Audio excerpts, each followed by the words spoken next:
Salut Arthur, j'espère que tu vas bien. Tu m'as demandé de te faire une petite vidéo pour commenter les points de ta formation et pour présenter un petit peu mon parcours. Donc, je m'appelle Alexandre Adjimanolis, je suis originaire de Rennes.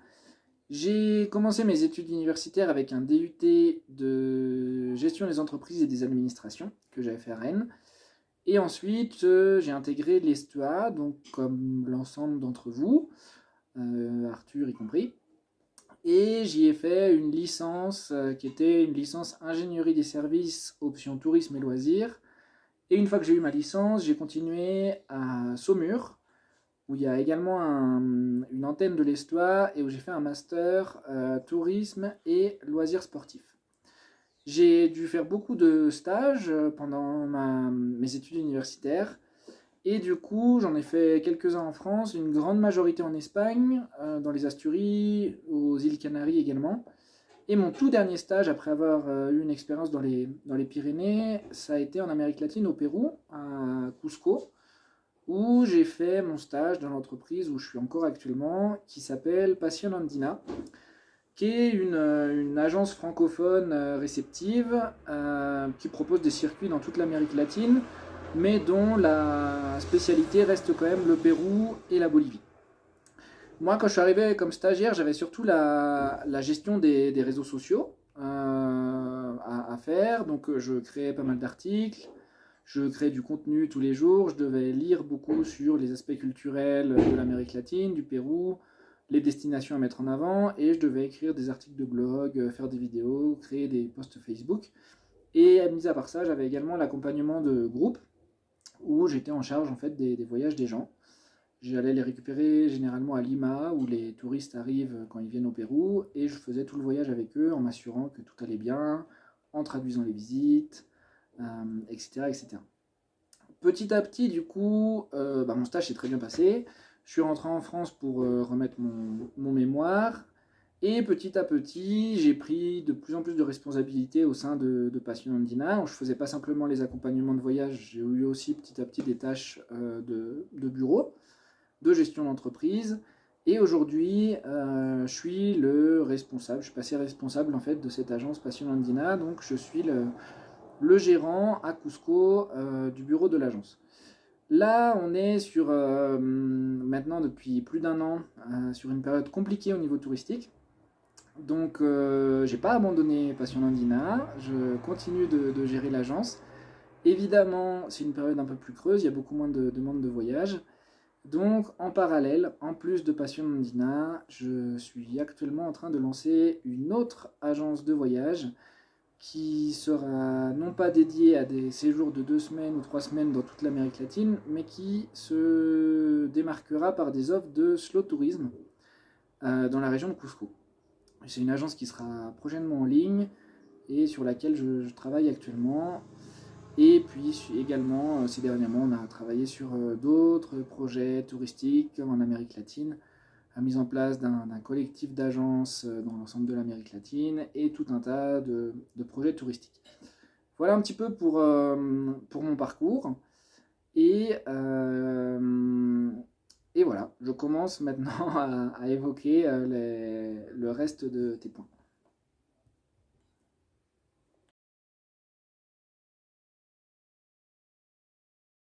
Ça, c'est en effet un des éléments aujourd'hui qui est le plus important. C'est un élément fondamental au moment de créer un séjour et de créer une entreprise touristique.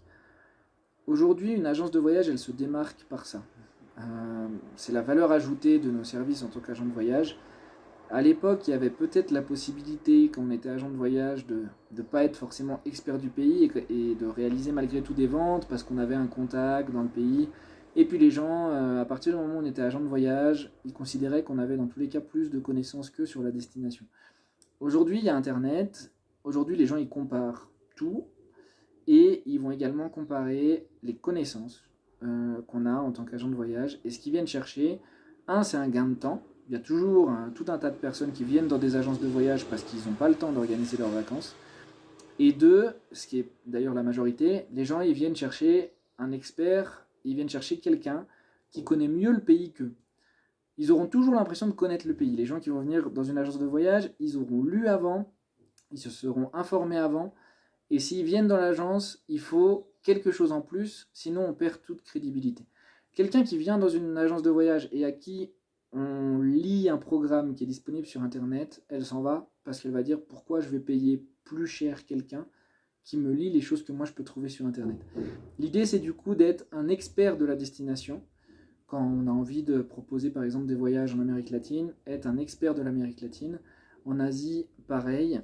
Et si on ne peut pas le faire, si on ne peut pas l'être, puisqu'évidemment on ne peut pas être expert du monde entier, avoir des contacts qui eux le sont, à qui on peut mettre en contact nos clients. Renvoyer nos clients vers les experts de la destination et voir après pour un accord commercial, pour éventuellement une marge. Après, c'est des accords entre entreprises.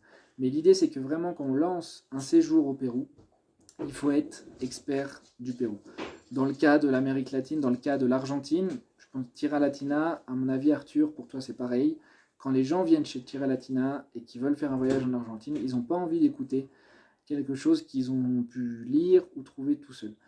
Donc vraiment, ce serait, pour moi, c'est l'élément fondamental, c'est ça, c'est la connaissance du pays, ça va vous donner de la crédibilité et c'est la valeur ajoutée que vous avez à offrir aux clients qui aujourd'hui viennent encore dans une agence. Ensuite, il y a évidemment un aspect personnel. Vous verrez que c'est toujours plus sympa de connaître les endroits dont on parle pour réaliser une vente. C'est toujours, ça marche toujours mieux quand on connaît l'endroit. Quand quelqu'un vous demande un tour, si je prends l'exemple de... Alors Machu Picchu, il y en a beaucoup qui connaissent, mais ici dans la région, on a la montagne arc-en-ciel de Vinicunca. Quelqu'un qui n'est jamais allé à Vinicunca, il va tout le temps se planter sur les temps de route, sur la difficulté, sur l'altitude. Et au final, il va peut-être réaliser la vente, mais la personne reviendra après le tour parce qu'il se sera trompé dans les informations et du coup, c'est pas professionnel. Donc il y a un aspect pro, il y a un aspect commercial, et puis il y a un aspect, je pense que tous les gens qui se lancent un petit peu dans le tourisme sont des personnes assez curieuses, qui aiment bien connaître l'histoire des différents pays, l'histoire des différentes civilisations. Et ça, dans tous les cas, c'est toujours bon à prendre, et un jour, ça vous servira peut-être pas dans 1 an, dans 2 ans, dans 3 ans, mais lors d'une conversation, ou même simplement pour vous, connaître l'histoire du monde et des pays de la planète, c'est toujours quelque chose de valorisant.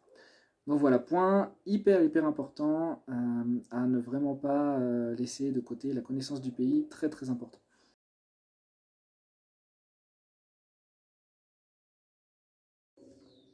Autre point hyper important, la connaissance des opérateurs ou la connaissance des prestataires comme tu l'as mis toi.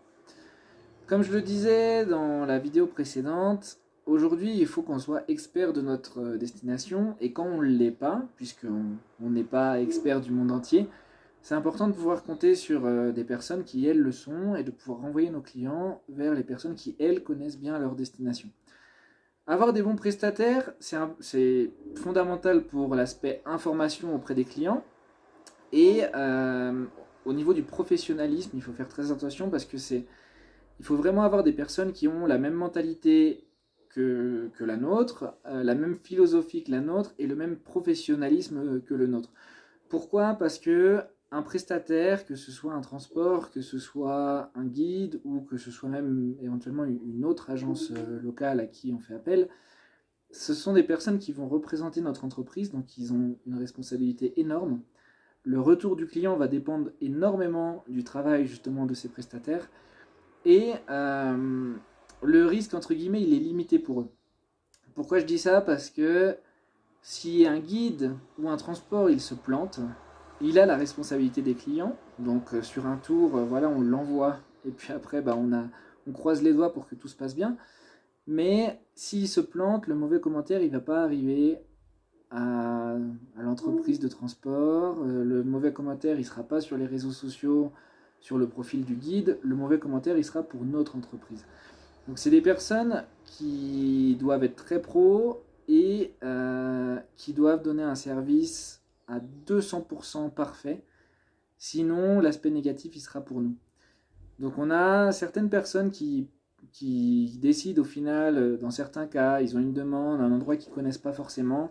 Ils vont essayer de chercher quelqu'un rapidement qui peut faire le tour dans la région en question, et ils vont envoyer les clients. Souvent, c'est très risqué, et dans 8 cas sur 10, ça se passe mal. parce que la personne n'a pas forcément la même philosophie, n'a pas forcément le même professionnalisme que nous. Et dans beaucoup de cas, il vaut mieux des fois dire qu'on ne fait pas, qu'on ne propose pas par exemple une région, plutôt que de lancer avec des inconnus. C'est le réseau de prestataires, le réseau d'opérateurs d'une entreprise, c'est peut-être au final ce qui prend le plus de temps à mettre en place. Ça prend beaucoup plus de temps que mettre en place un logo, un site internet, tout un tas de programmes. Mais c'est ce qui fait qu'une entreprise à long terme, elle croît et qu'elle a du succès. Le succès d'une entreprise et la qualité de service, elle dépend d'une part de nous et des gens qui nous entourent. Donc c'est vraiment un élément fondamental sur lequel il faut passer tout le temps qu'il faut. Il ne faut pas se précipiter, histoire de trouver les petites perles, entre guillemets, dans chaque région, qui pensent comme nous, qui ont la même qualité de service, qui sont aussi professionnels que nous, pour qu'à n'importe quel endroit où on envoie les gens, qu'on puisse être sûr que tout va bien se passer et que nos clients y reviendront super satisfaits, peu importe l'endroit où on les envoie. Donc, très très important, en plus de la connaissance du pays qu'on met en place, la connaissance aussi de nos opérateurs. Et puis pour finir, je rajouterais aussi que dans l'aspect connaissance des opérateurs, une fois qu'on a un réseau qui fonctionne hyper bien, qui est mis en place et qui tourne, il ne faut surtout pas se reposer sur les lauriers, comme on dit. Il faut toujours avoir un processus de veille parce que le monde touristique il est en perpétuelle évolution. En Amérique latine en particulier, il y a toujours des nouvelles choses qui sont découvertes, qui sont mises en avant, et c'est important, nous, de nous adapter en permanence et de savoir quelles sont les nouveautés qui se font, quels sont les nouveaux hôtels, quelles sont les nouvelles destinations, et quelles sont les nouvelles choses qu'on peut proposer, parce que plus on connaît de prestataires, plus on connaît d'offres, plus on connaît de choses qui sont dans notre région, et d'options différentes en termes également d'hébergement, de standards, de confort. Plus on a une palette large, plus on pourra s'adapter aux demandes de nos clients. Donc très très important de toujours être actualisé. Ça va de pair avec la connaissance du pays, la connaissance des attractions touristiques qu'il peut y avoir dans le pays, c'est aussi la connaissance du pays. Mais la connaissance aussi de tous les opérateurs qui peuvent nous emmener sur ces endroits, c'est hyper important. Donc toujours avoir un processus de veille, prendre chaque semaine un petit moment pour regarder ce qui se fait, pour aller voir quels sont les nouveaux hôtels, quelles sont les nouvelles activités. Euh, et, puis, euh, et puis voilà, toujours essayer d'avoir un réseau de confiance et des personnes qui ont bien intégré nos valeurs, notre façon de faire et qui puissent le reproduire du coup avec nos clients.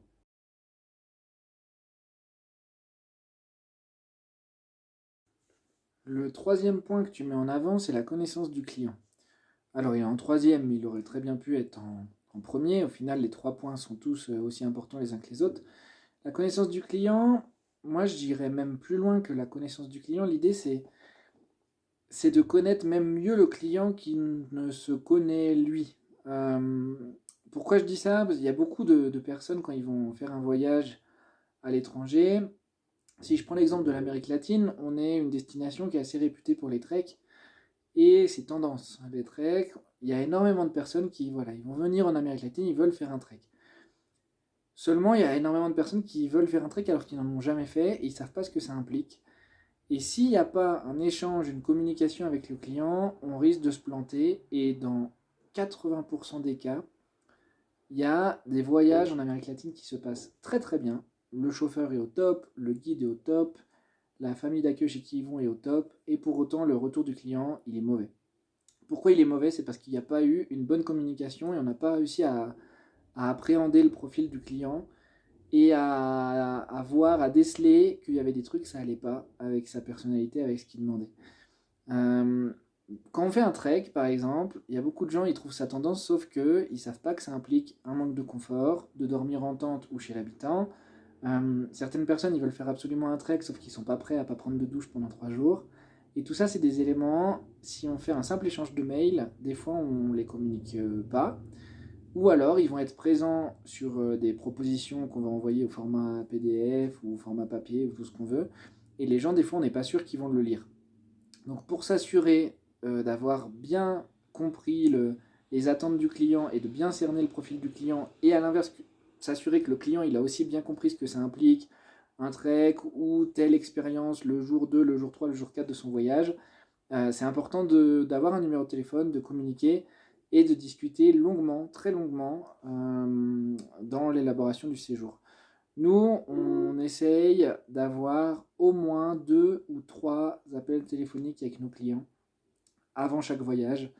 Le premier pour nous présenter, prise de contact, voilà, en connaître un petit peu plus sur leur projet de voyage. On fait généralement une première proposition et après on va en rediscuter 2 fois, 3 fois jusqu'à arriver à un projet qui corresponde à 200% aux attentes du client. Le fait de discuter avec eux, ça va permettre de déceler des choses qu'on n'a pas par mail et ça va permettre aussi d'avoir une liste de questions qu'il faut absolument qu'on pose pour cerner le client. Par mail, une personne, elle va nous répondre, elle va pas des fois penser à nous mentionner qu'elle a une allergie, elle va pas des fois penser, elle va nous dire je veux faire un trek, mais elle va pas nous dire qu'elle a envie de se doucher tous les soirs. Ou elle va nous dire moi je suis à fond, j'ai trop envie d'aller au contact avec les habitants, du coup on va partir sur une première offre à fond séjour chez l'habitant. Et elle va pas nous dire qu'en fait elle a vraiment besoin de confort et qu'elle il faut qu'elle dorme bien. Ou alors ils vont demander par exemple une expérience gastronomique alors qu'ils ont énormément d'allergies. Tout ça c'est des choses que les gens ils estiment pas et évidemment c'est pas forcément leur faute. Et c'est à nous en tant que professionnels d'aller poser les bonnes questions pour toujours avoir une bonne idée du profil du client. Réussir à bien cerner le client via de nombreux échanges et une communication orale, ça permet en plus d'avoir un séjour qui est adapté à leurs attentes de pouvoir éventuellement les surprendre. Si on a des journées où le programme n'est pas forcément défini de façon trop détaillée, on a la possibilité d'aller les surprendre via des petites attentions, via des petits cadeaux auxquels ils ne s'attendent pas, via une activité extra qui correspond à quelque chose qu'ils nous ont dit par exemple lors d'une conversation. Donc c'est vraiment hyper important, je le répète, d'avoir une connaissance parfaite du client et d'avoir toute une série de questions auxquelles les gens ne pensent pas quand ils demandent un voyage, mais nous en tant que professionnels du tourisme, on doit y penser pour aller déceler les choses dont les clients eux-mêmes ne sont pas conscients. Voilà, quelqu'un qui a des problèmes de santé, par exemple, il peut être très motivé pour aller faire une ascension d'un mont à 6000 mètres. Si déjà il a du mal à monter chez lui les escaliers, ben voilà, ça va pas aller. Et même s'il a toute la volonté du monde, il n'y arrivera pas. Donc il faut savoir des fois aussi leur dire non et leur dire qu'une activité, elle n'est pas adaptée à leur profil, plutôt que de leur dire oui, et une fois qu'ils sont sur place, d'avoir des problèmes. Voilà, donc toujours connaissance du client, et puis j'irai, moi, ce que je mettrais plus en avant, plus que la connaissance du client, c'est la communication. Communiquer avant, pendant, après le voyage.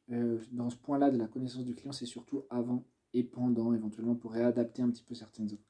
Très important, comme les points qu'on a vus auparavant. Et puis du coup, ça implique d'être à l'aise un petit peu à l'oral, de ne pas avoir peur d'aller passer des appels et de passer de longues heures au téléphone. Certains estiment que c'est du temps de perdu, au contraire, c'est des problèmes d'économie et d'éviter.